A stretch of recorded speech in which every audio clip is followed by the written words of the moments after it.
NCERT कक्षा 12 इतिहास अध्याय संख्या 6 भक्ति और सूफी परंपरा के अंतर्गत आज के इस पाठ के अंदर हम देखेंगे नवीन भक्ति पंथ, जिसमें उत्तरी भारत के अंदर किस तरीके से नवीन भक्ति पंथों के बीच में संवाद होता है, यानी आपसी संवाद स्थापित होता है, और कुछ ऐसी बातों के बारे में भी जानेंगे जिनके अंदर उनके बीच में असहमति भी देखने को मिलती है। इसमें हमें मुख्य रूप से जैसे अब देवी वस्त्र की बुनाई के एक स्रोत के रूप में हम देखेंगे कबीर के बारे में, इसके अलावा हम नानक के बारे में देखेंगे, भक्तिमय राजकुमारी मीराबाई के वचनों के बारे में भी सुनने का अवसर हमें यहाँ पर मिलेगा। और सबसे महत्वपूर्ण हम कबीर के बारे में जानकारी, जैसे कि आपके पुस्तक में बहुत सारी चीजें यहाँ पर गलत दी गई हुई है और कई सारे लोग भी कबीर की जो वास्तविक जो कि उनके जन्म से संबंधित विशेष चीजें उनके बारे में नहीं जानते, उन सारी चीजों के बारे में और मीराबाई और नानक जी के बारे में, और अंत में हम असम के जो भक्ति संत है शंकरदेव उनके बारे में भी जानने का प्रयास करेंगे। तो नमस्कार दोस्तों, मैं विद्यार्थी हूं, मैं हूं अशोक कुमार और आपका आपके अपने परिवार स्टडी 58 में स्वागत है।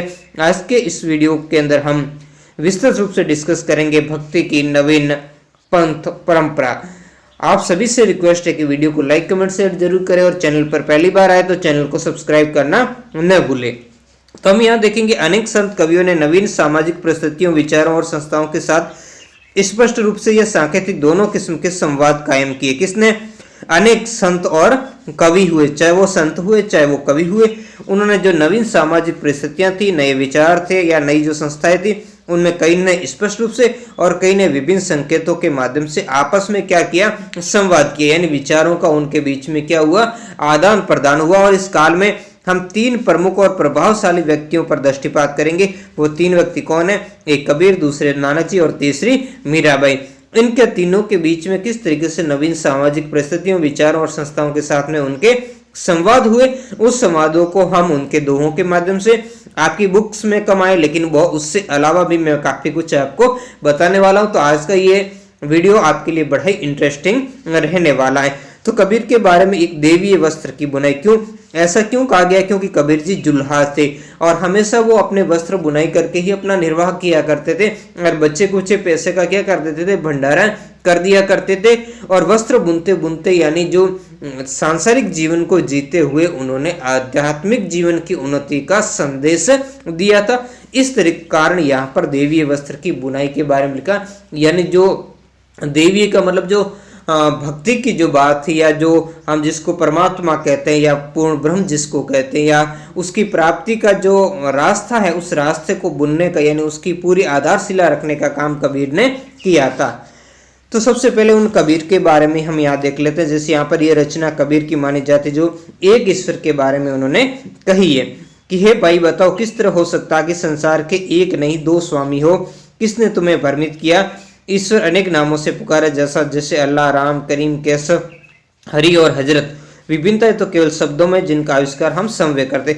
यानी कबीर जी कहते हैं कि भगवान एक है, भगवान एक है जिसे हम अलग अलग नाम से पुकारते हैं। जैसे मुस्लिम अल्लाह कहते हैं, हिंदू राम कहते हैं, कोई उसको करीम कहता, कोई केशव कहता, कोई हरि कहता, तो कोई हजरत कहता। यानी हिंदू और मुस्लिम उसे अलग अलग नामों से पुकारते हैं, जबकि वो वास्तव में क्या है?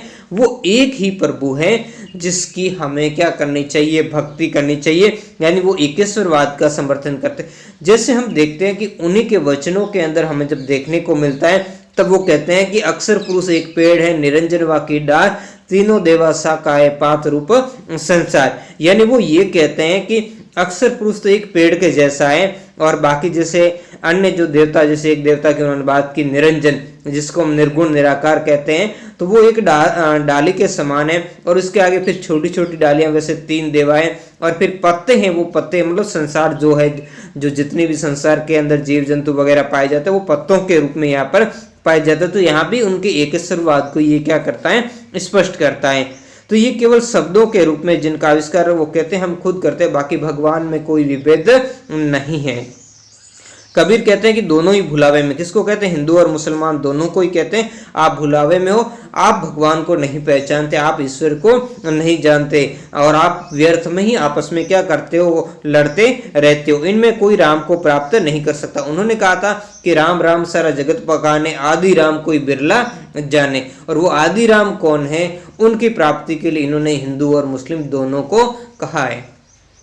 जैसे यहाँ पर उन्होंने बहुत ही अच्छी बात यहाँ पर कही है कि एक बकरे को मारता, जैसे हिंदू लोग क्या करते हैं बकरे को मार कर खाते हैं और दूसरा गाय को, जबकि मुस्लिम लोग क्या करते हैं गाय को खाते हैं, जबकि उन्होंने मांस खाने वालों के लिए तो बिल्कुल ही मना किया है। उन्होंने दोनों ही धर्म के लोगों को इसके लिए लताड़ा, किसके लिए, मांस खाने के लिए। उन्होंने दोनों ही धर्म के जो लोग हैं उनको बहुत ही लताड़ लगाई है और कहा है कि कबीर मांस मछलियां खाते सुरापान से हेत ते नर नर के जाएंगे मात पिता समेत। यानी उन्होंने कहा है कि जो भी लोग माछ या मछली खाते हैं, सुरापान यानी शराब पीते हैं, वैसे नर तो सीधे नरक में जाते हैं। और वो किसके, अकेले नहीं, माता पिता को भी साथ में, खुद तो डूबेंगे और माता पिता के साथ वो लोग कहाँ पर, नरक में गमन करते हैं। इसके अलावा इन्होंने एक और दोहे में कहा, जो गल काटे और का अपना रहे कटाए, साईं के दरबार में बदला कहीं न जाए। यानी उसमें यहाँ पर जैसे मुस्लिम धर्म के लोग जो बकरे को काटते तो या मुर्गे को काटते हैं,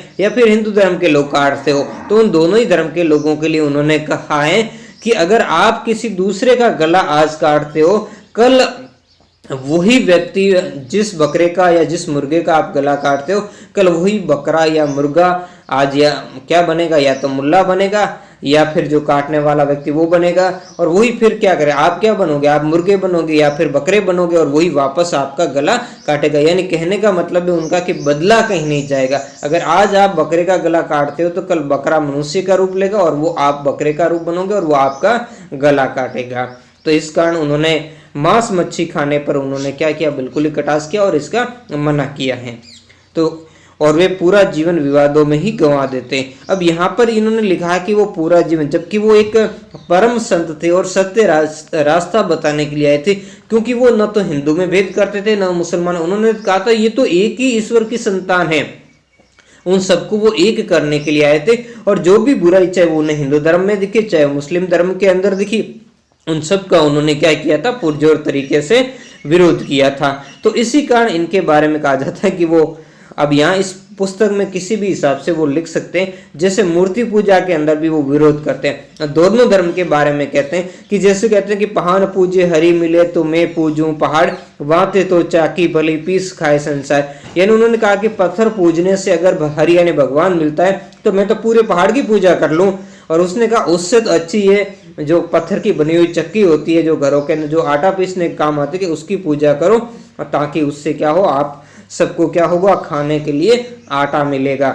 इसके अलावा उन्होंने कहा है, और भी उन्होंने मूर्ति पूजा पर कटाक्ष किया है, और साथ में उन्होंने कटाक्ष किया विभिन्न जैसे धार्मिक पूजा के स्थल थे उनके ऊपर कटाक्ष किया कि भगवान कोई ऐसा व्यक्ति नहीं है कि किसी बकरे जैसा या किसी जो उस किसी मंदिर या मस्जिद के अंदर उसको बांध रखा हो। तो उन्होंने कहा था कि कांकर पाथर जोड़ी के मस्जिद लई बनाए, ता चड्डी मुल्ला बांक दे क्या बहर हुआ खुदा।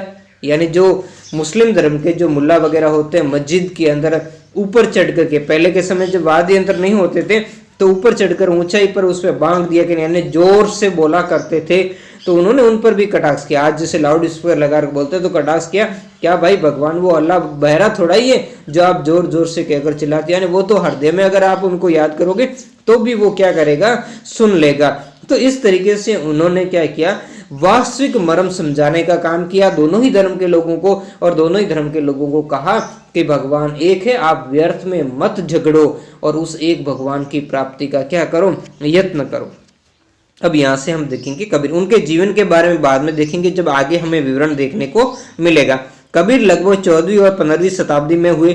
इस पृष्ठभूमि में उभरने वाले संत कवियों में बड़े अप्रतिम थे, क्योंकि उनके जैसा जो सत्यवाणी लिखने का काम किसी भी संत या महंत ने करने का काम नहीं किया, नहीं किसी कवि ने उतना लिखा जितना कबीर साहब ने लिखा। और सभी धर्मों के लोगों के ऊपर, यानी उस समय चाहे हिंदू धर्म था चाहे मुस्लिम धर्म था, उनके अंदर अगर कोई आडंबर थे, पाखंडवाद था, कोई गलत चीजें उनमें देखने को मिली, तो उनमें निर्बाक तरीके, बेबाक तरीके से उन्होंने अपनी वाणियों के माध्यम से उस पर कटाक्ष किया और दोनों ही धर्म के लोगों को समझाने का क्या किया, प्रयास किया था। इतिहासकारों ने उनके जीवन और काल के अध्ययन में उनके काव्य और बाद में लिखी जीवनियों के आधार पर किया, और इस प्रक्रिया कई कारणों से चुनौतीपूर्ण रही। ये पहले पढ़ेंगे, फिर इनके जीवन काल के बारे में बताऊंगा। कबीर की वाणी 3 विशिष्ट किंतु परस्पर व्याप्त परिपाटियों में संकलित, यानी उनकी मुख्य रूप से 3 पुस्तकें हमें देखने को मिलती है। जैसे एक तो कबीर की जो बीजक हमें देखने को मिलती है, जो कबीर पंथियों द्वारा वाराणसी और उत्तर प्रदेश के अन्य स्थानों पर संरक्षित है, जो भागुदास माना जाता है कि भागुदास ने लिखी। कई जगह में लिखने को मिलता है कि इसका संकलन धर्मदास ने किया था। अब जो भी हो, ये कबीर की जो बीजक है इनकी बहुत ही महत्वपूर्ण रचना मानी। इसके अलावा एक रचना है कबीर ग्रंथावली, जिसका संबंध राजस्थान के दादू पंथियों से। इसके अतिरिक्त कबीर के कई अन्य पद आदि ग्रंथ, जो आदि ग्रंथ साहिब जो सिख धर्म के लोगों का प्रमुख ग्रंथ है, आदि ग्रंथ साहिब उसके अंदर संकलित है। और लगभग सभी पांडुलिपि संकलन कबीर की मृत्यु के बहुत समय बाद में की गई, यानी उनके अनुयायियों द्वारा इनकी जो पांडुलिपियों का संकलन करके एक ग्रंथ का रूप दिया गया, जिसे कबीर सागर के नाम से भी जाना जाता है। 19वीं शताब्दी में उनके पद संग्रह को बंगाल, गुजरात और महाराष्ट्र जैसे क्षेत्रों में मुद्रांकित किया गया। कबीर की रचनाएं अनेक भाषाओं और बोलियों में मिलती, क्योंकि कबीर ने अपने जो उपदेश दिए वो स्थानीय भाषा में दिए, जनता की भाषा में दिए, और जनता से ही जुड़ाव उन्होंने क्या किया, महसूस किया। और इस कारण उनकी रचनाएं अनेक, जैसे विभिन्न क्षेत्रों में अलग अलग भाषाएं बोलियां मिली जाती, तो उनके हिसाब उनकी वाणियों में भी उसी भाषा के अंदर हमें देखने को मिलती है। इनमें से कुछ निर्गुण कवियों की खास बोली संत भाषा में। यह देखो, कई सारे लोग कबीर को निर्गुण सिद्ध करना चाहते, लेकिन कबीर निर्गुण नहीं थे, निर्गुण भक्ति परंपरा के नहीं थे। कबीर तो सगुण भक्ति की बात करते थे। वो तो कहते भगवान ने ही मनुष्य को अपने जैसा ही बनाया, और हम उस भगवान को देख भी सकते, उनसे मिलेंगे। जब भक्ति करके जाएंगे तो उस भगवान के ही हम क्या जाएंगे, पास जाएंगे। यानी साकार भगवान की उन्होंने क्या की है, बात की। कुछ रचनाएं जिसमें उलट बांसियां यानी उल्टी कही उक्तियों के नाम से जाना जाती है, यानी प्रतीकों के माध्यम से उन्होंने व्यंग्य के हिसाब से उन्होंने समझाने का प्रयास किया। इस प्रकार से लिखी गई उनके रोजमर्रा के अर्थ को उलट देती है, यानी जैसा रोजाना हम जानते उसके उल्टे अर्थ में उन्होंने वाणियां कह करके लोगों को वास्तविक मर्म समझाने का उन्होंने कार्य किया। इन उलटबाड़ी रचनाओं से तात्पर्य परम सत्य के स्वरूप को समझने की मुश्किल को दर्शाता। मतलब उन्होंने इसलिए ऐसा लिखा कि ताकि ये पता चले कि वास्तविक ज्ञान क्या है, उसको किस तरीके से, उसमें क्या मुश्किल आती है, उसको किस मुश्किल से समझा जा सकता है, और वास्तव में उसको उन्होंने सरल रूप से समझाने का भी कार्य किया था। अब यहाँ पर उनकी एक ये जैसे कंवल है, यहाँ पर केवल नहीं है, वैसे इसको मैं पूरी आपको बोलूंगा। यहाँ पर इन्होंने जैसे कंवल जब फूलिया फूल बिना, ये आधी दी गई, जैसे इसकी पूरी ये पंक्ति है या पूरा उनका दुआ है। हदे छोड़ी बेहद हुआ गया, हुआ निरंतर वास, कंवल ज फूलिया फूल बिना, को निरसे निजदास। मतलब इनका मतलब है जैसे हदे छोड़ी मतलब हद या सीमा को छोड़ दिया, बेहद गया मतलब सीमा से परे चला गया, हुआ निरंतर वास यानी वो पूर्ण ब्रह्म के पास स्थायी रूप से रहने लगा। किसके पास है, पूर्ण बिना। फिर उन्होंने ये जो पंक्ति है, कंवल ज फूलिया फूल बिना, मतलब बिना मरनाल के ही कमल का फूल क्या हो रहा, पल्लवित हो रहा। यानी उसके जो पीछे जो हम देखते हैं, जो फूल के पीछे जो तना होता है, तो वो बिना तना के ही क्या हो रहा है, फूल पल्लवित हो रहा है। यानी उनका कहने का मतलब है बिना जो माया की भांग के भी भक्त क्या रह सकता है, प्रसन्न रह सकता है, और उसमें उससे क्या इन सबको देख कौन सकता है, उनका भगत या दास ही दे सकता है। और इनमें उनका कहने का भावार्थ क्या है कि साधक सांसारिक सुखों को छोड़ चुका है और भी वो प्रसन्नचित्त मुद्रा में। यानी जब लोग मानते हैं कि सांसारिक सुख हो तभी व्यक्ति सुखी रह सकता है, जबकि कबीर ने कहा था कि सांसारिक सुखों को छोड़ने के बाद ही व्यक्ति वास्तविक रूप से क्या होता है, सुखी रहता है, प्रसन्नचित्त मुद्रा में रहता है। वो बिना से जुड़े हुए भी आनंदित हैं। किससे, जो सांसारिक सुखों से अलग रहते हुए भी व्यक्ति क्या रहता है, आनंदित रहता है। और इसमें उन्होंने साधक की इस अवस्था का बात कहा है कि साधक बगैर सांसारिक भोग के भी प्रसन्न रहता है। यानी उनको ये समझाने का प्रयास किया है कि जब आप इस संसार से हटोगे, इससे विमुख होगे, तभी आपको वास्तविक आनंद की क्या होगी, प्राप्ति होगी। उन्होंने दूसरी उलट बांसी कही है, समुद्री लागी आगी। इसका भी पूरा यहाँ थोड़ा सा दिया है कि समुद्री लागी आगी, नदियां जली, कोयला भई, देख कबीरा जागी, मसी रूसा चढ़ी गई। अब यहाँ पर भी उन्होंने क्या किया, जैसे समुद्री लागी, अब समुद्र में तो आग नहीं लग सकती भाई, समुद्र पानी ही तो क्या करता है, आग को बुझाता है। तो यह उल्टी वाणी से उन्होंने ये समझाने का प्रयास किया है। और नदियां जली, कोयला भाई, अब नदियां जलकर कोयला कैसे हो सकती है, कोयला तो लकड़ी होती, नदियां तो उसको बुझाती है।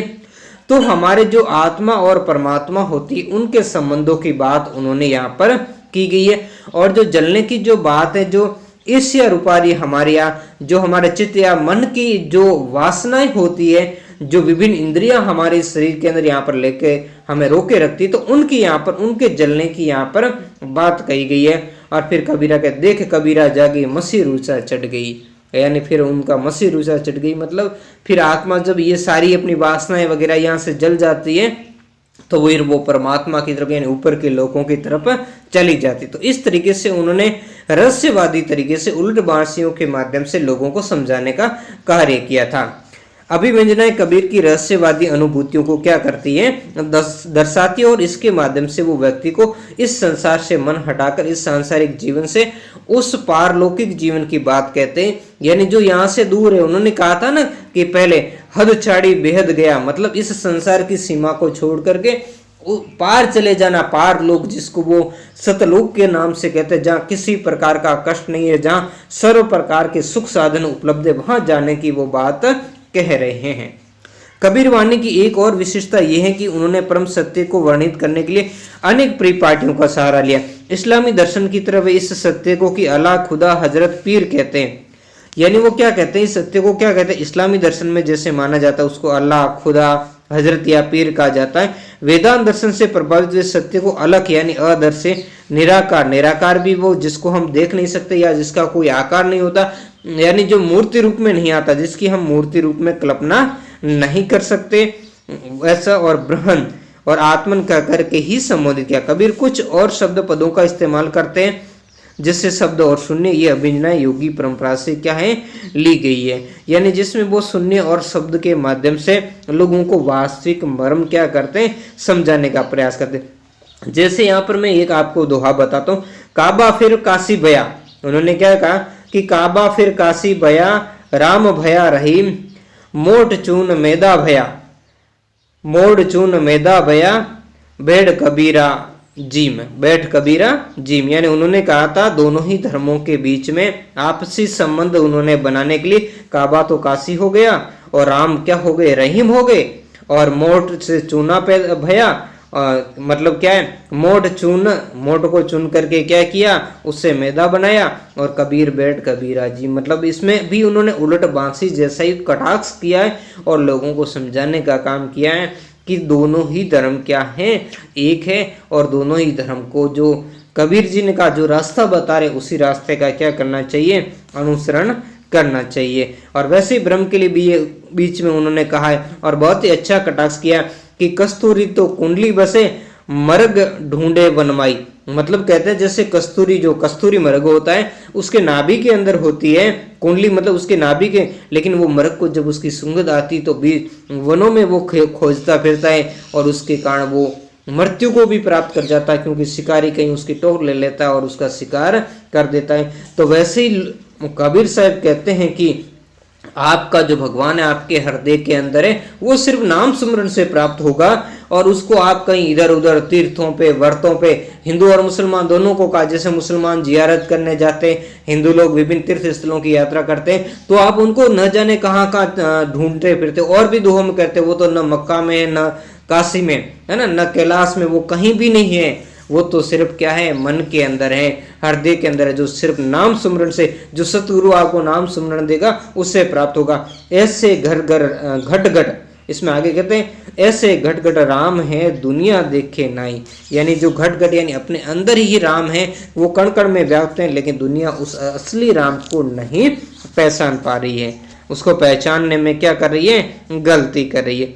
अब हम आगे देखते हैं वो क्या करते हैं कि विविध और कभी तो विरोधात्मक विचार इन पदों में देखने को मिलते हैं, एक दूसरे से उल्टी बातें यहाँ पर देखने को मिलती। कुछ कविता इस्लामी दर्शन के एकेश्वरवाद और मूर्ति भंजन का समर्थन करते हुए हिंदू धर्म के बहुदेववाद और मूर्ति पूजा का क्या करती है, खंडन करती है। जैसे हमने देखा ना, उनने अभी मैंने आपको सुना कि पहान पूजे हरे मिले तो मैं पूजूं पाठ, ताते तो चाकी भली पीस का संचार। तो इससे वो क्या करते हैं, जो हिंदू धर्म के अंदर हिंदू धर्म की जो पूजा पद्धति उस पर कटाक्ष कर रहे हैं, वो है ना, जो पत्थर मूर्ति पूजा वो करते हैं इस पर। और इसके अलावा उन्होंने जो अक्षर पुरुष एक पेड़ है, निरंजन वहां की डार, तीनों देवा सांख का है पात रूप संसार, है ना।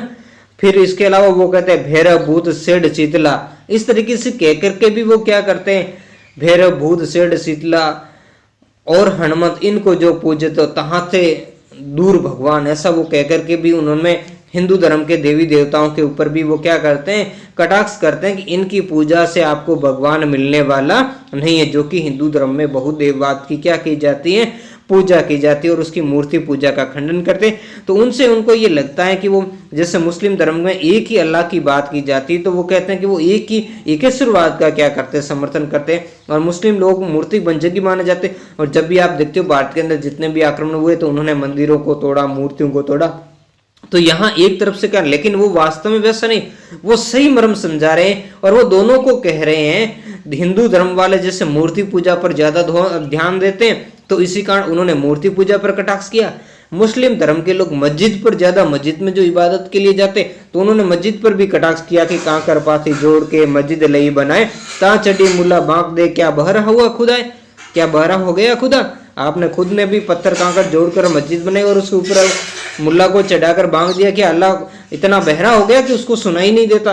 तो दोनों धर्म के लोगों के ऊपर भी उन्होंने वास्तविक मर्म उन्होंने समझाने का कार्य किया था। अन्य कविताओं जैसे जिक्र और इसके सूफी सिद्धांतों का इस्तेमाल किया और नाम सिमरन, यानी उन्होंने कहा था कि उस भगवान को या उसके जो लोग जो हद से पार है, इस सीमा से, इस सांसारिक सीमा से पार वाला स्थान है, वहां आप सिर्फ नाम सिमरन से ही जा सकते हो, कि हिंदू परंपरा की अभिव्यक्ति के लिए किया है।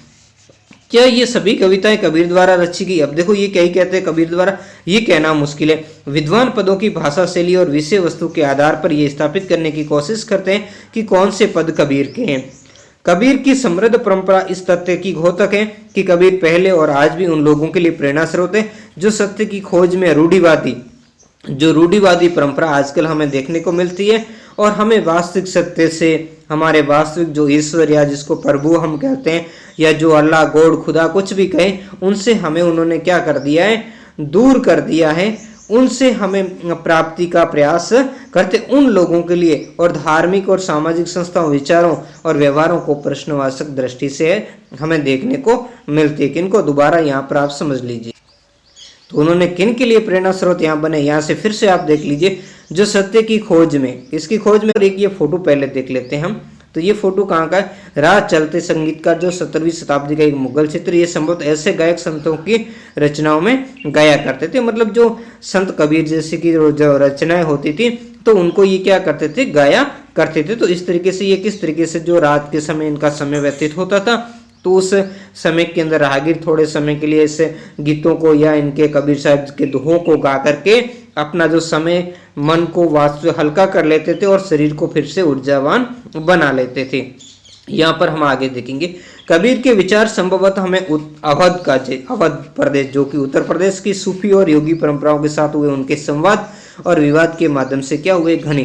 क्योंकि जो कबीर अपने समय में एक तारा लेकर के हर चौटे पर या जहाँ कहीं भी मेले वगैरह जहाँ पर भी लोग इकट्ठा होते थे वहां खड़े हो जाया करते थे किसी चबूतरे या ऊंचे स्थान पर और अपना एक तारा लेकर के उस समय की मुस्लिम और हिंदू परंपरा के अंदर जो कुछ भी उनको आडंबर वगैरह दिखाई देता था, बुराइयां दिखाई देती थी, पाखंड देता था, उनका विरोध करते थे और वास्तविक प्रभु की जो भक्ति होती थी उनके बारे में उनको परिचित करवाते थे। इसी कारण उनका जो सूफी और योगी परंपरा के साथ संवाद भी स्थापित हुआ और कई बातों को लेकर के उनका विवाद भी उत्पन्न हुआ था। कबीर की विरासत उन अनेक गुटों में दावा करते जो उन्हें याद करते हैं और आज भी करें। जैसे इसके लिए अलग अलग वर्तमान में हम देखते हैं कि ऐसे 12 कबीर पंथ बने हुए हैं और उनमें भी अलग अलग, जैसे काशी का अलग है, कबीर चौरा का अलग है जहाँ उनका प्रकट हुए थे, है ना, तो लहरतारा तालाब का वहाँ का अलग है, मगर में जहाँ से वो सशरीर वापस अपने स्थान पर गए थे। तो इस तरीके से अलग अलग इनके जो गुट हमें देखने को मिलते हैं। ये तथ्य इस बात से उजागर होता कि इस विषय पर आज भी विवाद है कि वह जन्म से हिंदू थे अथवा मुसलमान। ये विवाद अनेक संत जीवनियों में भी उभर कर आते हैं। मतलब ऐसा केवल कबीर के साथ नहीं, और भी संतों की जीवनी में ऐसा भी आता है कि वो हिंदू थे या मुसलमान थे या उनका जन्म कैसे हुआ था, जो 17वीं शताब्दी यानी उनकी मृत्यु के 200 वर्ष बाद में लिखी गई थी। अब देखो यहाँ पर, अब मैं इसके जन्म के बारे में आपको पूरा स्पष्ट कहूंगा। जैसे कई लोग उनको अलग अलग कहते हैं, यहाँ पर आगे शायद इन्होंने दे भी रखा होगा, लेकिन जैसे कई लोग कहते हैं ना कि कबीर का जन्म जो एक गर्भवती से हुआ था, अपने कबीर का जन्म एक जो विधवा कोई ब्राह्मणी थी जो गर्भवती हो गई थी, उन्होंने लोक लाज के डर से छोड़ दिया था। ऐसा नहीं है। मैं कुछ जो कबीर सागर के अंदर कुछ दोहे आए और खुद कबीर जी ने अपनी वाणी के माध्यम से भी कहा, उनके माध्यम से आपको समझाने का प्रयास करूंगा। तो जो कबीर का हम जन्म है वो 1398 ईस्वी, वैसे जन्म नहीं हुआ था, वो प्रकट हुए थे। प्रकट मतलब एक शिशु रूप के अंदर जो लहरतारा तालाब है, उस तालाब के अंदर कमल के फूल पर आकर विराजमान हुए, जिसको देखने का कार्य एक उस समय के ऋषि थे अष्टानंद जी, उनके प्रमाणों में भी हमें देखने को मिलता है, जो कि स्वामी रामानंद जी के शिष्य थे, जो सुबह के समय वहां पर साधना किया करते थे। तो 1398 ईस्वी में जहां से भी जिस भी लोग से ये आए, तो वहां पर कमल के फूल पर ये क्या हुए थे, प्रकट हुए थे। तो इनका जन्म किसी जो विधवा ब्राह्मणी वगैरह जैसी बात है, तो ये बिल्कुल मनगढ़ंत बातें हैं और सुनी सुनाई बातों के आधार पर है और वास्तविक सत्य से क्या है, परिचित है। इसके लिए आपको जो कबीर सागर आदि जो इनसे संबंधित ग्रंथ है उनको आपको देखना होगा और कुछ मैं श्लोक उनके आपको बताऊंगा, जिसके माध्यम से भी आप समझ जाओगे कि उनका जन्म किसी माता के गर्भ से नहीं हुआ था। वो सशरीर एक शिशु के रूप में आए और लहरताला तालाब के अंदर कमल के फूल पर वो क्या हो गए, विराजमान हो गए। उन्होंने कहा है, नहीं बाप न माता जाए अवगत से हम चले आए, यानी मैं कोई माता पिता से पैदा नहीं हुआ, मैं अवगत यानी मैं जहां से चलकर आया उस गति को कोई नहीं जानता। ये कबीर सागर के अंदर जो हमें अध्याय उनका है ज्ञान बोध, उसके पृष्ठ संख्या 29 पर आप देख लीजिए, वहां ये लिखा मिलता है। आगे इसमें क्या कहते हैं, नहीं बाप ना माता जाए अवगत से चलाए, कलयुग में काशी चलाए। उन्होंने कहा कलयुग में मैं काशी में आया, जब हमरे तुम दर्शन पाए, जब आपने हमारे क्या हुए वहां पर दर्शन पाए। मैं कहां पर चलकर आया हूं, काशी में।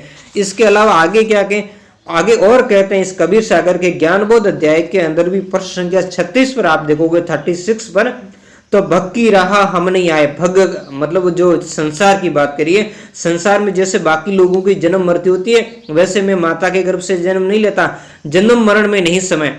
दोबारा सुन लीजिए, भग की राह हम नहीं आए, जन्म मरण में हम नहीं समाये, त्रिगुण 5 तत्व हमरे नाही, इच्छा रूपी देह हम आई। उन्होंने कहा जैसे संसार की रीति में बाकी लोग आते हैं, आगे उन्होंने कहा कि वैसे जन्म मरण में मैं नहीं समाता, मैं वैसे जन्म मरण में नहीं आता। जैसे 3 गुण जो ब्रह्मा विष्णु और महेश के से संबंधित है, सतगुण रजगुण और तमगुण, उस गण से मैं परे हूं। जैसे हमारा शरीर 5 तत्व का, तो वैसे वो कहते हैं मेरा शरीर 5 तत्व से अलग है और मैं इच्छा रूपी देह हम आई, मतलब मैं अपनी इच्छा से जैसा शरीर में बना सकता हूं वैसी मेरा शरीर बना कर आए। आगे वो क्या कहते हैं अपने शरीर के बारे में, कहते हैं हाड़ चाम लहू ना मेरे जाने सतनाम उपासी। वो कहते मेरा शरीर हाड़ चाम और लहू से बना हुआ नहीं है, और ये कौन जानता है इसके बारे में, जो मेरे से सतनाम का उपदेश ले लेता है। यानी वो जब नाम दीक्षा दिया करते थे तो वो व्यक्ति वही जान सकता है जो मेरे से सतनाम की दीक्षा लेता है। वैसा क्यों, क्योंकि वो उनके वास्तविक ज्ञान से परिचित होता है, और वो जब उनके शरण स्पर्श करता है तो उनके शरण इस टाइप के थे, उनके शरण जो शरीर था बिल्कुल कोमल था, उसमें हड्डियां भी नहीं थी, रुई जैसा कोमल शरीर था। तो इसी कारण उन्होंने कहा, आगे इसी में वो क्या कहते हैं, तारण तरण अभय पद मतलब मोक्ष दाता, मैं हूं कबीर अविनाशी। वो खुद को कहते हैं मैं हूं कबीर अविनाशी, यानी मैं कभी नष्ट नहीं होता, मेरी कभी जन्म मृत्यु नहीं होती। कुछ और भी कहते हैं वो कि मात पिता मेरे कुछ नाई, ना मेरे घर दासी, जुल्ले का सुत आन कहाया, जगत करे मेरी हासी। वो कहते हैं मेरे कोई माता पिता नहीं है, नहीं मेरी कोई पत्नी है, मैं तो एक लीला करने आया हूं और जुल्हे का एक पुत्र कहलाया हूं, और इसी तरह कारण लोग मेरी क्या कर रहे हैं, हंसी कर रहे हैं। अब देखो कहानी क्या थी, 1398 में जो लहरताला तालाब है, उस लहरताला तालाब पर कबीर अवतरित हुए थे एक कमल के फूल पर, और जहां पर एक जो जुल्हा दंपति थे जो निसंतान थे, निरुनिमा, जो पहले तो ब्राह्मण थे जिनका नाम अलग था, जैसे गौरी शंकर था, तो उनको क्या था, गौरी शंकर, और उसकी पत्नी का नाम सरस्वती था। तो जब क्या कहते हैं कि उस समय कुछ ब्राह्मण लोग भी उनसे ईर्ष्या करते थे और मुसलमानों ने जबरदस्ती उनको मुसलमान बना दिया, और बाद में गौरी शंकर और सरस्वती का नाम बदलकर नीरू और नीमा रख दिया था। तो वहां सुबह के लिए वो लहरताला तालाब पर स्नान करने आए, तो वहां उनको शिशु रूप में मिले, और वो फिर अपने घर पर उनको क्या किए, ले गए। और वो कौन थे, जुल्हा थे, जुल्हा का बाद में काम करते थे। तो इसी कारण जुल्हे के घर पले बढ़ने के कारण उन्होंने खुद को क्या क्या मुझे लोग क्या कहते हैं, जुल्हे का पुत्र कहते हैं, और इसी कारण मेरी हंसी करते हैं, जबकि वो वास्तविक सत्य को नहीं जानते। मेरे कोई माता पिता नहीं है, नहीं मेरे कोई पत्नी है। आगे और कहते हैं वो ना मेरा जन्म न गर्भ बसेरा बालक बन दिखलाया, यानी मैं न तो मेरा कभी जन्म होता है न मृत्यु, न मैं कभी कोई गर्भ में आता हूँ, और फिर भी मैंने बालक बन दिखलाया वहां कमल के ऊपर। काशी नगर जल कमल पर डेरा, यानी काशी नगर के अंदर जल के अंदर कमल के ऊपर मेरा डेरा, यानी वहां मैं प्रकट हुआ, तहां जुलाहे ने पाया। तो इस तरीके से आप वास्तविक सत्य से परिचित हो गए होंगे।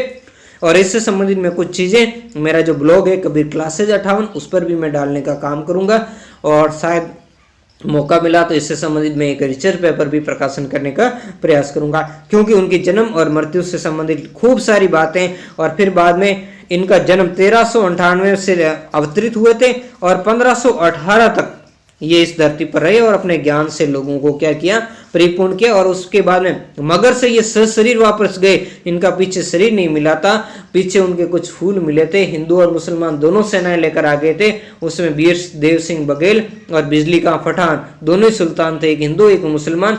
दोनों कहेंगे, एक कहते थे हम मुस्लिम ढंग से दफनाएंगे, दूसरा कहता था कि हम हिंदू धर्म से अग्नि संस्कार करेंगे। लेकिन उनको वहां पर ज्ञान किया और समझाया कि मैंने इतने समय तक आपको क्या समझाया, मेरा शरीर आपको नहीं मिलेगा, पीछे कुछ फूल मिलेंगे, दोनों बराबर बांट कर ले लेना। और इस तरीके से उन्होंने दोनों धर्म का झगड़ा भी नहीं होने दिया था। तो आप सभी उनके बारे में सत्य से परिचित हो गए होंगे। ठीक है, आगे और क्या है, कुछ चीजें और भी मैं यहाँ पर क्लियर करूंगा आपको, जो इस पुस्तक में आपके गलत बताई गई है।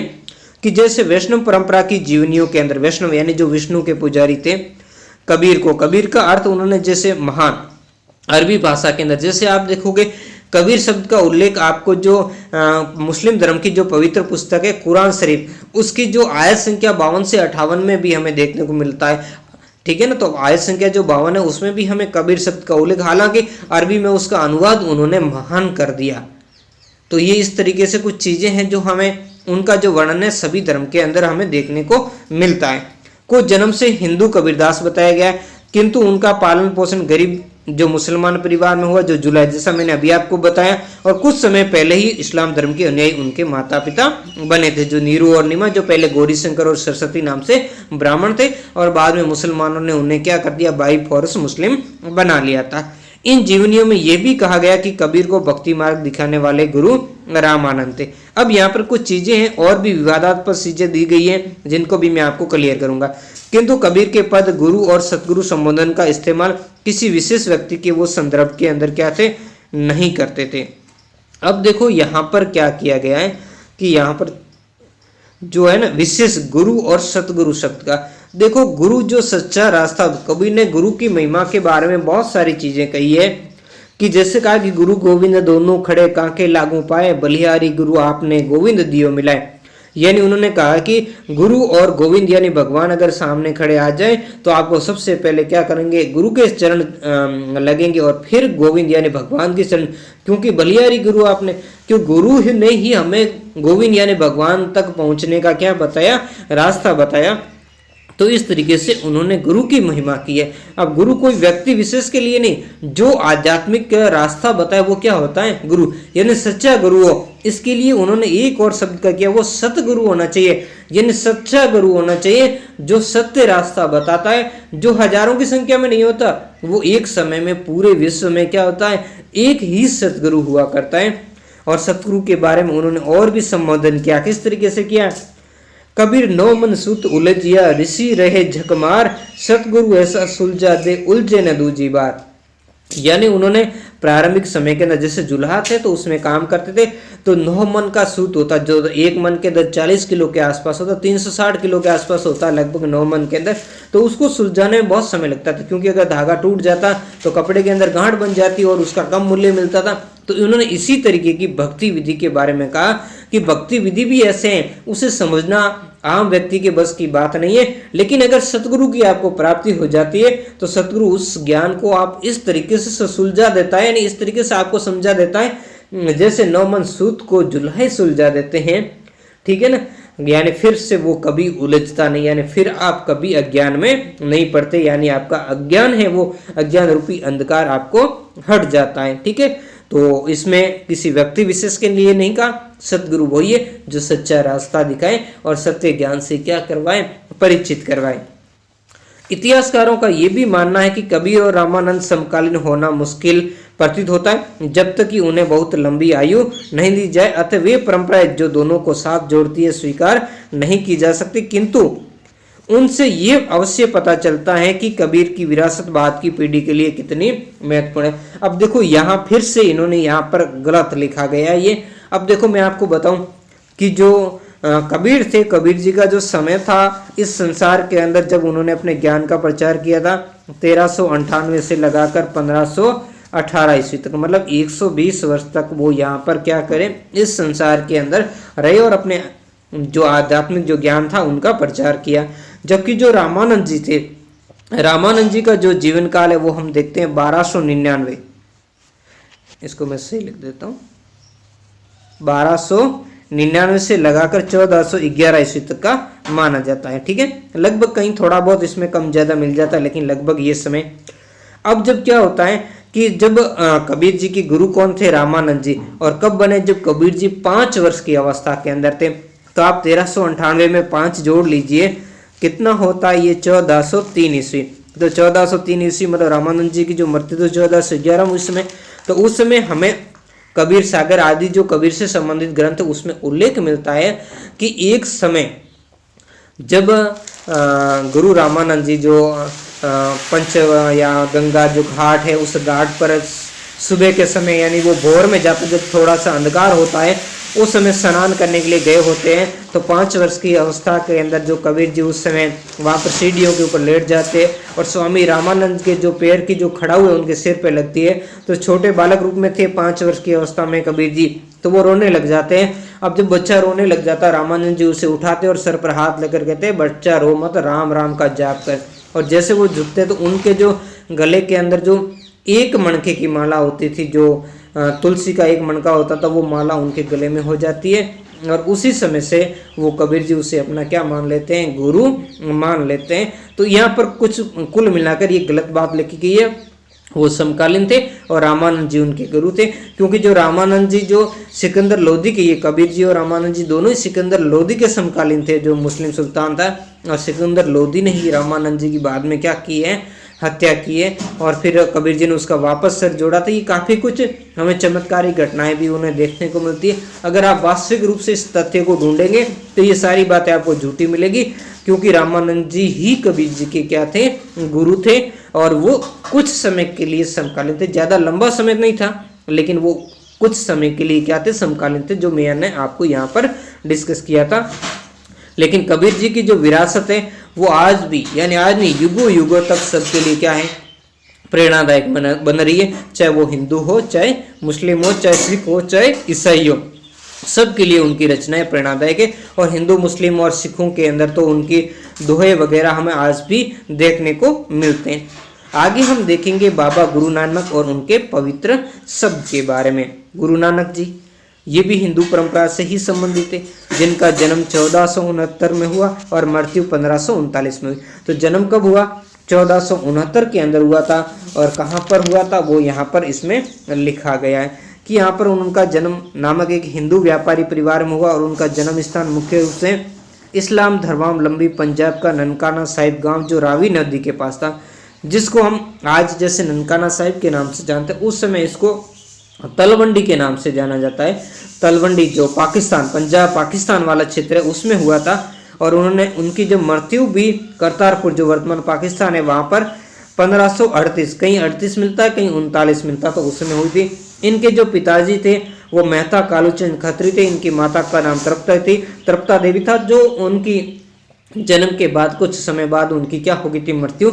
और इनकी पत्नी जिसका नाम सुलाखनी था और 2 इनके बेटे थे। तो इस तरीके से इनकी ये जीवनी से मैंने आपको परिचित करवाया। उन्होंने फारसी पढ़ी, किन्होंने, गुरु नानक जी ने, और लेखाकार के कार्य का प्रशिक्षण प्राप्त किया, मतलब इन्होंने लेखाकार का भी काम किया। उनका विवाह छोटी आयु में हो गया, किसके साथ में, सुलाखनी के साथ में हो गया। किंतु उन्होंने अपना अधिक समय सूफी और भक्त संतों के बीच में गुजारते थे।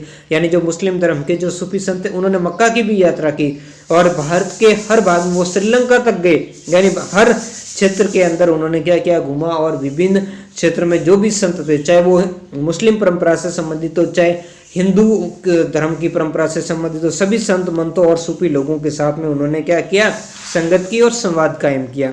उन्होंने दूर दराज की यात्राएं की गुरु नानक का संदेश उनके भजनों और उनके उपदेशों के अंदर हमें देखने को मिलता है। गुरु नानक जी बहुत ही अधिक हमें जो संत के रूप में हमें देखने को मिलते हैं, लेकिन उनके बारे में जब हम बात जानेंगे आगे भी हम पढ़ने को मिलेंगे। जैसे कि आज हम देखते हैं कि वैसे वो हिंदू धर्म से संबंधित थे, ठीक है ना, क्यों उनके माता पिता किसमें थे, हिंदू धर्म के थे। लेकिन आज हम जब देखते हैं तो सिख धर्म के वो प्रथम या सिख धर्म के प्रवर्तक माने जाते। हालांकि उन्होंने सिख धर्म का प्रवर्तन नहीं किया था, ये आगे अभी स्पष्ट हो जाएगा। इनसे पता चलता कि उन्होंने निर्गुण भक्ति, फिर वही बात कर दी कि निर्गुण, हालांकि जब देखो वो मूर्ति पूजा में जो भी संत विश्वास नहीं करते उनके लिए उनको कह दिया कि वो निर्गुण संत हुआ करते थे। लेकिन वो मूर्ति पूजा बाहरी दिखावे के अंदर नहीं, नाम सुमरण के ऊपर जोर दिया करते थे। इसके लिए आप गुरु ग्रंथ साहिब देखिए, भाई बाले वाली जन्म साखी है, उसमें भी आप देख सकते हो। तो बहुत ही अच्छा गुरु नानक देव जी के बारे में हमें वर्णन देखने को मिलता है। और उनमें 2 अक्षर का वो मंत्र कहते हैं, उसको जाप करने से ही क्या हो सकता है, इस संसार सागर से पार हुआ जा सकता है। धर्म के सभी बाहरी आडंबरों को भी उन्होंने स्वीकार नहीं किया, कबीर साहब जैसे। हालांकि थोड़ा जैसे नानक की वाणी में, कबीर की वाणी में जो आक्रोश है वैसा आक्रोश हमें देखने को नहीं मिलता। तो उन्होंने किसको, यज्ञ को स्वीकार नहीं किया। अनुष्ठानिक स्नान जैसे आप देखते हो कार्तिक मास के अंदर होता है, या किसी तीर्थ में आप जाते हो, जैसे आप गंगा में स्नान कर लिया या फिर कुंभ का मेला लगता, तो ऐसे किसी विशेष अवसर पर जो अनुष्ठानिक स्नान होते हैं उनका उन्होंने कटाक्ष किया। मूर्ति पूजा और जो कठोर तप करते हैं ना, जो घर बार छोड़ करके किसी जंगल वगैरह में या किसी जो पर्वत वगैरह पे बैठ करके जो शरीर को कष्ट दे करके जो तपस्या करते हैं, उन सब का इन्होंने क्या किया, खंडन किया था। हिंदू और मुसलमानों के धर्म ग्रंथों को भी उन्होंने नकारा, कि उन्होंने दोनों ही धर्म के ग्रंथों के अंदर जो गलत बातें थी उनको क्या किया, उनको खंडन किया। और दोनों को कहा कि जो आप अभी जो पूजा पद्धति या इबादत जो भी कर रहे हो वो सही नहीं है। बाबा गुरु नानक के लिए परम पूर्ण रब का कोई लिंग या आकार नहीं था। उन्होंने इस रब की उपासना के लिए क्या किया था, एक सरल उपाय बताया, और वह था उनका निरंतर स्मरण और नाम का क्या करना था, जाप करना था। यानी नाम जाप से ही उन्होंने क्या किया था, उस परमात्मा की क्या होगी, प्राप्ति होगी। यानी कह सकते हैं कि उन्होंने जो भी जाति पंथ मूर्ति पूजा या अनावश्यक धार्मिक कर्म कांड है उन सब का उन्होंने क्या किया, विरोध किया। और हिंदू और मुसलमानों के बीच में जो भेदभाव है उस भेदभाव को समाप्त करने की कोशिश की, और जो सामाजिक एकता, उस एकता को सुदृढ़ करने का उन्होंने क्या किया, प्रयास किया था। उन्होंने अपने विचार पंजाबी भाषा में शब्द के माध्यम से, ये शब्द उनका एक ग्रंथ है, शब्द के माध्यम से सामने रखे। बाबा गुरु नानक ये शब्द अलग अलग रागों में गाया करते थे, और उनका सेवक मर्दाना, ये रबाब जो कि एक वाद्य यंत्र है, बजा करके उनका क्या करता था, साथ दिया करता था। यानी जहाँ कहीं भी गुरु नानक जी जब अलग अलग रागों को गाते थे तो उनका सेवक होता था मर्दाना, ये रबाबा नामक वाद्य यंत्र बजाया करता था। बाबा गुरु नानक ने अपने अनुयायियों को एक समुदाय में संगठित किया, सामुदायिक उपासना या संगत के नियम निर्धारित किए, और जहां सामूहिक रूप से क्या होता था, पाठ होता था। उन्होंने अपने अनुयायी अंगद को बाद में गुरु पद पर आसीन किया, और इस परिपाटी का 200 वर्षों तक पालन होता रहा। अब देखो यहाँ पर ये बात देख लूँ, लेकिन जब आगे वाली ये बात करेंगे तो काफ़ी हमारे इस चीज़ में हम स्पष्ट हो जाएगी कि ऐसा प्रतीत होता कि बाबा गुरु नानक किसी नवीन धर्म की स्थापना नहीं करना चाहते थे। जैसे कि आज उनको सिख धर्म का प्रवर्तक माना जाता है, तो वैसे वो कोई नए धर्म की क्या थे, गुरु नानक जी स्थापना करना नहीं चाहते थे। हालांकि उनकी मृत्यु के बाद जो अनुयायी, जो गुरु नानक देव जी ने जो शिक्षा दी थी उस शिक्षा पर चलने वाले लोग थे, तो उनको बाद में उनके मतलब शिष्य थे, अनुयायी को जैसे शिष्य, तो उसको सिख कहा जाने लगा। तो ऐसे धीरे धीरे उनको क्या कहा जाने ना, सिख कहा जाने लगा, और एक फिर सिख के रूप में एक धर्म की भी क्या होगी, शुरुआत होगी। जो उनके बाद में जो प्रवर्तक थे, जो सिख धर्म के जो आगे और 9 गुरु हुए, उन गुरुओं ने इस सिख धर्म को क्या किया, संगठित किया, और इसको हिंदू और मुसलमान दोनों ही धर्म से इसको क्या किया था, अलग करने का कार्य किया था। विशेषकर इसमें हम देखते हैं 5 गुरु जो अर्जुन देव थे, उनका बहुत ही ज़्यादा रोल है कि सिख धर्म को हिंदू धर्म से अलग करने में। किंतु उनकी मृत्यु के बाद उनके अनुयायियों ने अपने आचार विचार को सुसंगठित करके अपने को हिंदू और मुसलमान दोनों से पृथक यानी अलग एक धर्म के रूप में चिन्हित कर दिया। 5वें गुरु अर्जुन देव जी ने बाबा गुरु नानक और उनके 4 उत्तराधिकारियों, यानी जो गुरु नानक जी उनके बाद में उसके 4 अनुयायी हुए, उनके द्वारा जैसे हर राय, हर गोविंद आदि थे, उन्होंने बाबा फरीद, रविदास और कबीर की वाणी आदि को आदि ग्रंथ में संकलित किया। देखो सिखों का प्रारंभिक जो ग्रंथ है उसे हम आदि ग्रंथ के नाम से जानते हैं। किसके नाम से? आदि ग्रंथ के। अब जिनके 5वें गुरु नानक देव जी और उनके 4 और उत्तराधिकारी, यानी 5 और 4 कितने हो गए 9, और गुरु नानक देव जी टोटल कितने हो गए 10। ये 10 जो क्या है, जो सिख धर्म के अंदर जो क्या माने जाते हैं, गुरु माने जाते हैं। अंतिम गुरु गोविंद सिंह जी माने जाते हैं, जिन्होंने फिर गुरु परंपरा को क्या कर दिया, समाप्त कर दिया, और इस आदि ग्रंथ को ही गुरु का स्थान दे दिया। इसी कारण हम आगे देखेंगे तो इसका नाम बदल जाएगा, और इसका नाम बदल करके गुरु ग्रंथ साहिब हो जाएगा। इनको गुरुबानी भी कहा जाता है, जो आदि ग्रंथ को क्या कहा जाता है, गुरुबानी। और ये अनेक भाषाओं में रचे गए, और 17वीं शताब्दी के उत्तरार्ध में 10वें गुरु गोविंद सिंह जी ने 9वें गुरु तेग बहादुर, जिसको औरंगजेब ने जिसका सिर काट दिया था दिल्ली के अंदर, उनको मुस्लिम धर्म स्वीकार करने को कहा था, तो उन्होंने मुस्लिम धर्म को स्वीकार नहीं किया था। रचनाओं को भी इसमें शामिल कर दिया, और इस पवित्र ग्रंथ को बाद में गुरु ग्रंथ साहिब कहा गया। पहले इसको आदि ग्रंथ के नाम से जाना जाता था। जब इसका संकलन गुरु अर्जुन देव ने किया था तब तो इसको आदि ग्रंथ के नाम से जाना जाता, और जब 10वें गुरु गोविंद सिंह ने जब इनका संकलन किया था, बाद में मुगलों के साथ निरंतर चलने वाले युद्धों के कारण ये ग्रंथ शायद खो गया था, ऐसा जानने को मिलता है। और इसी कारण बाद में जो 10वें गुरु गोविंद सिंह ने इसका फिर से संकलन किया, और इसमें उन्होंने 9वें गुरु तेग बहादुर की रचनाओं को भी शामिल कर लिया, और इसी कारण बाद के अंदर इसका नाम हो गया था गुरु ग्रंथ साहिब। और इसको एक ये भी तथ्य हम देख सकते हैं कि जो फिर गुरु परंपरा को गुरु गोविंद सिंह जी ने समाप्त करके जो आदि ग्रंथ को ही क्या कर दिया था, गुरु घोषित कर दिया था। इसी कारण भी इसका नाम आदि ग्रंथ साहिब से बन गया, जो अलग होकर के गुरु ग्रंथ साहिब रख दिया गया होगा, जहां तक मैं एक अनुमान व्यक्त कर सकता हूँ। गुरु गोविंद सिंह ने खालसा पंथ, जो 10वें गुरु थे गुरु गोविंद सिंह, उन्होंने 13 अप्रैल 1699 को खालसा पंथ की स्थापना हुई, जिसका मतलब होता है पवित्रों की सेना की नींव रखी, और उनके 5 प्रतीकों का वर्णन किया, जिसमें बिना कसे के, तो सिख धर्म के लोग आज भी इनका पालन करते हैं। वो केस यानी बालों को कभी नहीं कटाते, अपने पास एक कृपाण यानी जो कटार रखते हैं, कच यानी कच्चा पहनते, कंगा रखते, और एक लोहे का कड़ा जो हाथ में पहनते। ये 5 प्रतीक चिन्ह सिखों के लिए उन्होंने अनिवार्य कर दिए। किसने? गुरु गोविंद सिंह ने। और सिखों को एक सैनिक संप्रदाय के रूप में क्या किया था? खड़ा करने का काम किया था। तो गुरु गोविंद सिंह के नेतृत्व में यह समुदाय सामाजिक, धार्मिक और सैन्य बल के रूप में संगठित होकर के सामने आया था, क्योंकि निरंतर सिख धर्म का जो संघर्ष है वो मुगलों के साथ में चलता आ रहा था। और गुरु गोविंद सिंह ने कहा भी था कि मैं एक सिख को इतना योग्य बना दूंगा कि वो 1000 जो क्या है 1000 मुस्लिम या मुगलों से वो क्या होगा, लड़ सकेगा। अब देखेंगे जो भक्तमय राजकुमारी मीराबाई के बारे में। बहुत ही बढ़िया संत हुई है। हम जब पुरुषों के बारे में पढ़ते हैं तो सिर्फ पुरुषों के बारे में जानने का हमें मौका मिलता है, लेकिन जो महिलाएं संत हुई उनके बारे में प्रारंभिक जो हम देखते हैं, एक विशेष हमारे समाज की जो पितृसत्तात्मक होने के बारे में ज़्यादा जानने को नहीं मिलता।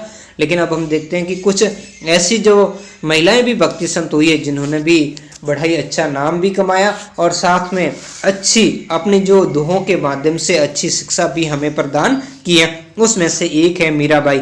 मीराबाई लगभग 16वीं शताब्दी के संबद्ध भक्ति परंपरा की सबसे सुप्रसिद्ध कवयित्री थी। अब थोड़ा मीराबाई के बारे में मैं आपको जीवन परिचय से परिचित करवाना चाहूँगा। जैसे मीराबाई का जन्म हम देखते हैं, इसका जन्म हुआ था 1498-99। अब देखो अलग अलग चीज़ें तो मैं थोड़ा आपको यहाँ पर अलग अलग ही बताऊंगा।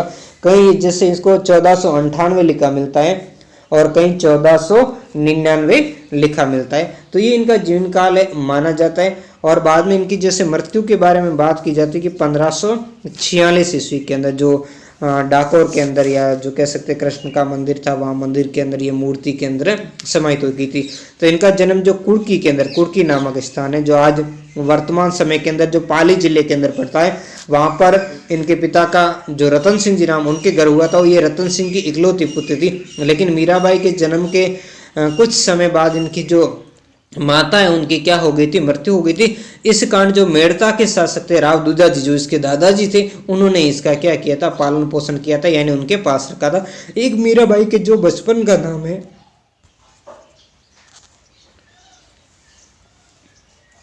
जबकि हमें मीराबाई के बचपन का जो नाम है वो मेमल था। अब देखो इनके बचपन की एक घटना आती है, जिस घटना से इनको बहुत ही प्रभावित। जब ये छोटी उम्र की थी तो उनके पड़ोस में कोई एक बारात आई हुई थी। तो ये जो अपने जो भी रिश्तेदार औरतें थी उनके साथ में छत पर खड़ी होकर के उस बारात को देख रही थी। तो उन्होंने वो दुल्हा था उसके बारे में पूछा, तो ये क्या है इतने लोग, तो इसके दुल्हा था और इसको लेने आया। तब उसने छोटी उम्र थी तो छोटी उम्र उसने कह दिया, अपनी माँ से कहा, माँ मेरा दुल्हा कहाँ है?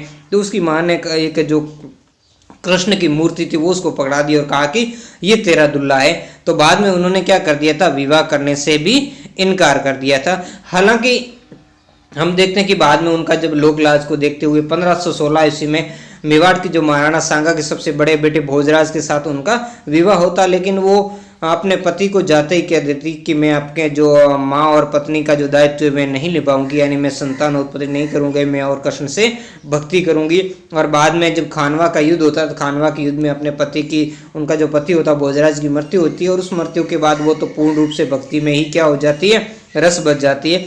हालांकि बाद में उनका जो देवर होता है विक्रमादित्य, जो राणा बन जाता है बाद में, तो वो उनको खूब सारा कष्ट भी देता है, उनको जहर भी पिलाता है, लेकिन मीरा पर कोई प्रभाव नहीं पड़ता है। और इस तरीके से ज़्यादा ग्रह कलश से उठकर मीराबाई फिर मेवाड़ छोड़ करके मेड़ता आ जाती है अपने चाचा वीरमदेव के पास। लेकिन यहाँ भी उसकी किस्मत ने साथ नहीं दिया, क्योंकि मेवाड़ जोधपुर का जो मारवाड़ का शासक महालदेव था वो मेड़ता पर आक्रमण कर देता, और इसमें मीराबाई का जो चाचा है वीरमदेव उसमें क्या हो जाता है, मारा जाता है। और इसके बाद में मीराबाई मेड़ता को छोड़ करके फिर कहाँ चली जाती है, द्वारिका चली जाती है। और वहीं पर कहते हैं कि उस मीरा की फिर द्वारिका में ही क्या होती है, मृत्यु हो जाती है। तो उनकी जीवनी उनके लिखे भजनों के आधार पर संकलित की गई, जो शताब्दियों तक मौखिक रूप से क्या थे, संप्रेषित होते रहे।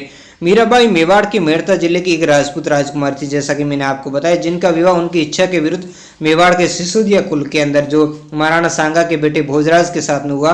और उन्होंने अपनी पति की जो आज्ञा की अवहेलना करते हुए पत्नियों के माँ के उत्तरदायित्व को निभाने से इनकार कर दिया। कहने का मतलब ये, उसने कहा था कि मैं संतानोत्पत्ति नहीं करूंगी।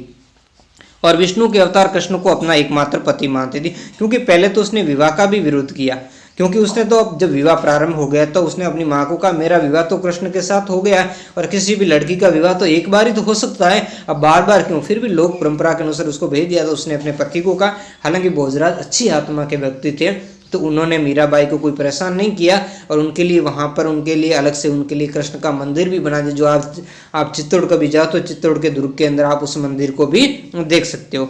उसने ससुराल वालों ने उन्हें विष देने का प्रयास किया, जो उनके देवर थे विक्रमादित्य, जब वो भी मंदिर में नाचने गाने जाती थी या फिर संतों के संगत सुनने जाया करती थी, तो इसी कारण उनके घर वालों ने क्या कर दिया कि हमारे तो हमारी जो कुल की मर्यादा है उस मर्यादा को भंग करती है। इस कारण उन्होंने मीरा को कई तरीके से मारने का प्रयास किया, विष देने का, कई बार तलवार से काटने का प्रयास किया, लेकिन कई बार सर्प से डसाने का प्रयास किया, लेकिन मीरा पर कोई प्रभाव नहीं पड़ा।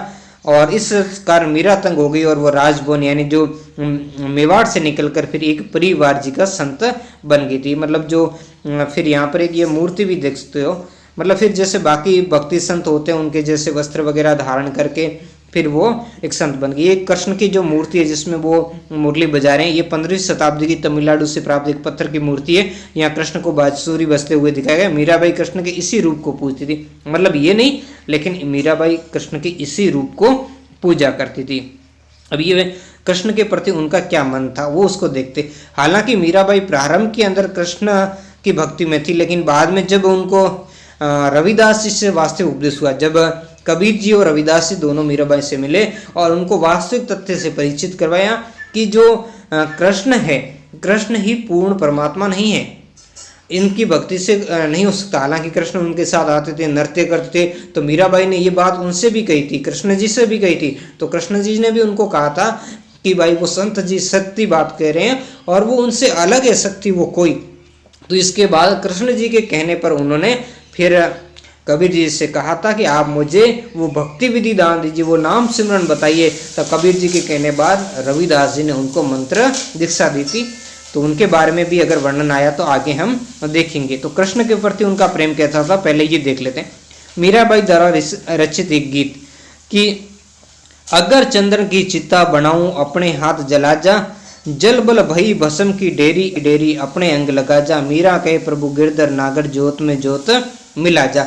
यानी यहाँ पर ये पूरा नहीं, थोड़ा आधा दिया है। उनका एक भजन है जोगी मत जा जोगी मत जा। तो एक अब इस जोगी के लिए कई सारे लोग इसको कृष्ण से संबंधित कहते हैं और कई सारे लोग यहाँ पर रविदास जी जो उनके गुरु थे उनसे संबंधित करते हैं कि जब वो उनसे मिलने आते हैं तब वो वापस वहाँ से विदा लेते हैं, तब मीरा ऐसा गाती कि जोगी मत जा, अगर चंदन की मैं क्या कर दूं, चिता बनाऊं, जो चंदन जो वृक्ष होता है उसकी मैं क्या करूं, चिता बनाऊं, और अपने तो आप उसको अपने हाथ से ही उसको क्या कर दो, जला दो।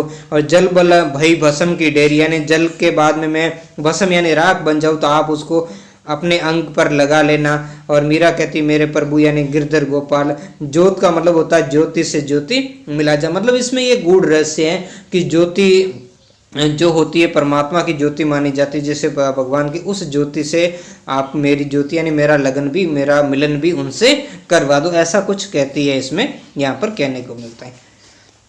एक और पद में वो कहती है राणो जी महारे, राणो जी मेवाड़ो महारे कहीं करसी, मैं तो गोविंदरा गुण गास्या, राणो जी रूसी गांव रखासी, हरि रूसिया कुमलाई।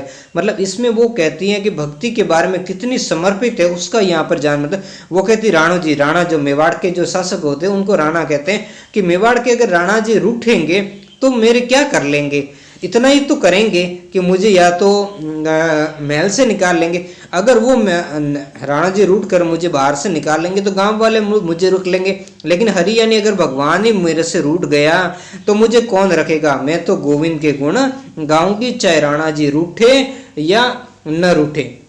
तो इस तरीके से उनका क्या किया, भक्ति के बारे में उनकी अंतर्मन की भावनाओं को यहाँ पर व्यक्त किया है। तो उन्होंने अंतर्मन की भाव प्रणता को व्यक्त करने के लिए अनेक गीतों की रचना की, जैसे कुछ हमने ऊपर देखे। कुछ परंपराओं के अनुसार मीरा के गुरु रविदास जी थे। अब देखो मीरा के गुरु रविदास जो कि एक चरमकार थे, उनसे पता चलता कि मीरा ने जाति व्यवस्था की रूढ़िवादी का उल्लंघन किया था।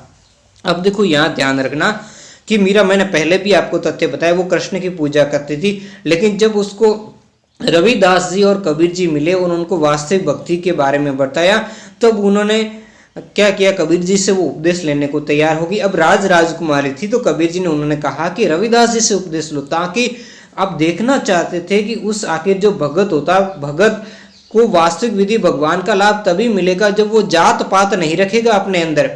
अगर इसमें देखना चाहते ये उच्च कुल की राज परिवार की है, अगर इसके अंदर थोड़ा बहुत भी जात पात की प्रथा है, थोड़ा बहुत भी जातिगत इसमें भेदभाव है, तो भगवान को ये प्राप्त नहीं कर सकेगी। इसी कारण मीरा से कहा था आप रविदास जी को गुरु बनाइए। तो इसी कारण मीराबाई ने फिर रविदास जी को गुरु बना दिया था। और रविदास जी को गुरु बनाकर क्या कहा था, पायो जी मैंने राम रतन धन पायो, वस्तु अमोलक दई मेरे सतगुरु कृपा कर अपनायो। यानी जो वास्तविक जो धन है वो मेरे गुरु रविदास जी ने मुझे दिया, वास्तविक जो राम नाम का जो रतन है वो मेरे गुरु जी रविदास जी ने बताया। ये ऐसी अमोलक वस्तु है जो सतगुरु जी ने मुझे कृपा करके दी है और मुझे अपनाया है। और आगे वो गुरु के बारे में क्या करती है, जिसमें रविदास जी का नाम भी है, गुरु रविदास मिले मोहे पूरे, दूर से कलम भिड़ी, सतगुरु से न दही जब आके ज्योत से ज्योत रली, है ना। यानी अब वास्तव में जो ज्योत यानी ज्योति होती है, वास्तव में ज्योति से ज्योति का मिलन हुआ, यानी वास्तव में मेरी आत्मा उस परमात्मा से मिल गई है। वास्तव में मेरा अब साक्षात्कार किससे हो गया है, मेरी आत्मा का उस परमात्मा से अभी साक्षात्कार हुआ। कब, जब उन्होंने गुरु रविदास को बना लिया था। ऐसा माना जाता है कि अपने पति के राजमहल के ऐश्वर्य को त्याग कर उन्होंने विधवा के सफेद अथवा सन्यासिनी के जोगिया वस्त्र भी धारण किए थे। यानी जब वो मेवाड़ से फिर तंग आकर के आ गई थी, अपने पियर यानी मेड़ता आई थी, तो वहां भी देखा कि फिर उनके जो चाचा थे वीरमदेव की मृत्यु हो गई युद्ध में, तो फिर सांसारिक जीवन से उनका पूरा उठ गया, क्योंकि पहले पति की मृत्यु खानवा के युद्ध में, और खानवा के युद्ध में पति की मृत्यु के कुछ ही समय बाद ससुर की भी मृत्यु, और उसके बाद उनके देवर जो बने थे रतन सिंह, वो अच्छे थे, लेकिन थोड़े समय बाद उनकी भी मृत्यु। और फिर आगे विक्रमादित्य, उन्होंने तो उनको खूब ही परेशान किया। फिर गई साचा के पास, साचा की भी मृत्यु। तो अब उनका सांसारिक जीवन से उठ गई और उन्होंने फिर सफेद वस्त्र जो सन्यासियों के होते वो उन्होंने धारण कर लिए। हालांकि मीराबाई के आसपास अनुयायियों का जमघट नहीं लगा, जैसे उन्होंने किसी निजी मंडली की भी नींव नहीं डाली, किंतु फिर भी वह शताब्दियों से प्रेरणा का स्रोत रही। जैसे बाकी संतों के बारे में देखते हैं, हमने रामानंद के बारे में देखा था, कबीर जी के बारे में देखा था, या फिर इधर रामानुज के बारे में देखते हैं, चैतन्य के बारे में देखते हैं, जिन्होंने क्या था, ऐसे जो भी पुरुष संत हुए उनके पास में अनुयायियों का बहुत ही जमघट रहता था। उन्होंने अपने लिए अलग अलग पंथ की स्थापना की, जैसे दादू जी वगैरह थे, और भी बहुत सारे थे जिन्होंने अपने पंथ की, अपने निजी मंडलियों की, जैसे कई लोगों ने परमहंस मंडली जैसे अलग अलग मंडलियों की भी, कीर्तन मंडली जैसे अलग अलग मंडलियों की स्थापना की। ऐसे मीराबाई ने कोई मंडली की स्थापना नहीं की थी। फिर भी उनकी जो पद है वो भी आज भी हमारे लिए प्रेरणा का स्रोत करते हैं, कार्य करते हैं कि एक महिला होकर भी भगवान के लिए इतना कुछ त्याग सकती है, इतना कुछ कष्ट सहन कर सकती है और आखिर वो परमात्मा को पा सकती है, तो बाकी हम क्यों नहीं कर सकते। उनके रचित पद आज भी स्त्रियों और पुरुषों द्वारा गाए जाते हैं और खास तौर से गुजरात और राजस्थान के गरीब लोगों द्वारा जिन्हें नीची जाति का समझा जाता। वैसे यहाँ पर लिखने का अब नजरिया उनका है, लेकिन कोई भी व्यक्ति देखो, अब देखो आर्थिक स्थिति के आधार पर तो कोई गरीब और अमीर हो सकता है, लेकिन मैं उस व्यक्ति को गरीब मानता हूं जिसको वास्तव में आध्यात्मिक ज्ञान ही नहीं है, जिसको वास्तव में मनुष्य क्या है, मानव धर्म क्या है, उसका भी उसको पता नहीं, वो व्यक्ति सबसे गरीब है। भले आर्थिक दृष्टि से वो कितना ही साधन संपन्न हो, आप देख ही सकते हो आर्थिक दृष्टि से साधन संपन्न लोगों में ये बात नहीं पाती, तो सच्चे तो गरीब वो है। और धनवान वो व्यक्ति जो आर्थिक दृष्टि से भले ही उनके पास कुछ नहीं हो, लेकिन आप उनके विचार अगर उनके समृद्ध है तो वो सबसे धनवान व्यक्ति वही है। और जातियां सभी बराबर होती है, कोई नीच नहीं। लेकिन जैसे सामाजिक व्यवस्था के अंदर प्रचलन में जो देखने को मिलती है, उसके आधार पर यहाँ पर बात करने का काम किया गया। तो वैसे लोग क्या करते हैं, मीराबाई के भजनों को गाते हैं। और ऐसा गाने का कारण क्या है, मीराबाई ने रविदास को गुरु बना लिया। बाकी लोग गाते तो वो सिर्फ मीरा की कृष्ण भक्ति के बारे में गाते हैं, जो उच्च वर्ग के लोग, लेकिन इनसे हरिदास जी से संबंधित होने के कारण। लेकिन रविदास जी वो है जिनकी कथा तो आज मैं यहाँ सुनाने बैठूंगा ना तो बहुत वीडियो भी लंबा हो जाएगा। वैसे वीडियो बहुत ही लंबा हो चुका, तो यहाँ मैं उस बात को नहीं सुनाऊंगा। एक और हम देख लेते हैं असम के संत से शंकर देव जी। अब देखो यहाँ भी वर्णन है, लेकिन अब देखो आरपीसी कैसा भी मानते। पिछली बार जब फर्स्ट ग्रेड की 2018 में हुई थी तो इनको पंजाब का संत मान लिया था। अब किस आधार पर माना, वो आरपीसी का कथन है। 15वीं शताब्दी के उत्तरार्ध में असम के शंकरदेव वैष्णव धर्म के मुख्य प्रचारक के रूप में उभरे और उन्होंने अपने उपदेशों को भगवती धर्म कहकर संबोधित किया। कैसा धर्म कहा उन्होंने, भगवती धर्म, क्योंकि वे भगवत गीता और भागवत पुराण पर आधारित थे। किस पर थे, भगवत गीता। अब देखो यहाँ पर ये ध्यान देना आपको बहुत ही जरूरी है कि शंकर देव थे कृष्ण मार्गी जो वैष्णव संत परंपरा से संबंधित थे, लेकिन वो कृष्ण की मूर्ति पूजा का विरोध करते। एकमात्र ऐसे कृष्ण मार्गी संत हुए शंकर देव जो कृष्ण के भक्त होते हुए भी कृष्ण की मूर्ति की पूजा का क्या करते थे, विरोध करते थे। और साथ में उन्होंने क्या किया था, जो श्रीमद् भगवत गीता है, श्रीमद् भगवत गीता और जो भागवत पुराण है, कौन सा पुराण है, भागवत पुराण है, उसको जो गुरु ग्रंथ साहिब है उसकी तरह संप्रदाय के मंदिरों में भी स्थापित करवाया। और इन्होंने एक नया धर्म चलाया था जिनको हम महापुरुषीय धर्म के नाम से जानते। और इन्होंने एक संप्रदाय भी स्थापित किया था जिसको हम एक शरण संप्रदाय के नाम से जानने का कार्य करते हैं। उनके ये उपदेश सर्वोच्च देवता विष्णु के अंदर जो कृष्ण है, कृष्ण की पूजा करते, जो विष्णु का एक अवतार है कृष्ण, उसके प्रति पूर्ण रूप से समर्पित भाव से केंद्रित थे। शंकर देव ने भक्ति के नाम पर कीर्तन और श्रद्धावान भक्तों के सत्संग में ईश्वर के नाम के उच्चारण पर बल दिया। उन्होंने कहा था ईश्वर के नाम के उच्चारण से ही होगा, मूर्ति पूजा से कोई भला होने वाला नहीं है। उन्होंने मूर्ति पूजा का विरोध किया था। उन्होंने आध्यात्मिक ज्ञान के प्रचार के लिए सत्र या मठ और नामघर जैसे प्रार्थना गृहों की स्थापना को भी बढ़ावा दिया था, जो कि आपको असम वाले क्षेत्र में देखने को मिल सकते हैं। इस क्षेत्र में ये संस्थाएं और आचार आज भी पनप रहे। और शंकरदेव की मुख्य काव्य रचनाओं में कीर्तन कोश, ये ध्यान रखना, उनकी एक मुख्य काव्य रचना है। तो आज की वीडियो में हम देखेंगे इतना ही। अगर वीडियो में कोई सुधार आपको लगता है तो आप कमेंट बॉक्स में संकोच रूप से बता सकते हैं, तो मैं अगले वाले वीडियो में उससे सुधार कर सकता हूं। कि इस वीडियो में मैंने जितना कुछ हुआ आपको समझाने का मैंने प्रयास किया था। और त्रुटि रह जाना स्वाभाविक भी है, क्योंकि कोई भी व्यक्ति पूर्ण नहीं हो सकता और मैं तो इसका क्या दावा करूं। तो इसलिए मेरे को जितना कुछ जानकारी थी वो मैंने जानकारी आपको देने का प्रयास किया। तो त्रुटि रह जाना इसमें स्वाभाविक है, जिसको आप कमेंट बॉक्स के माध्यम से आप मुझे बता सकते हैं। धन्यवाद।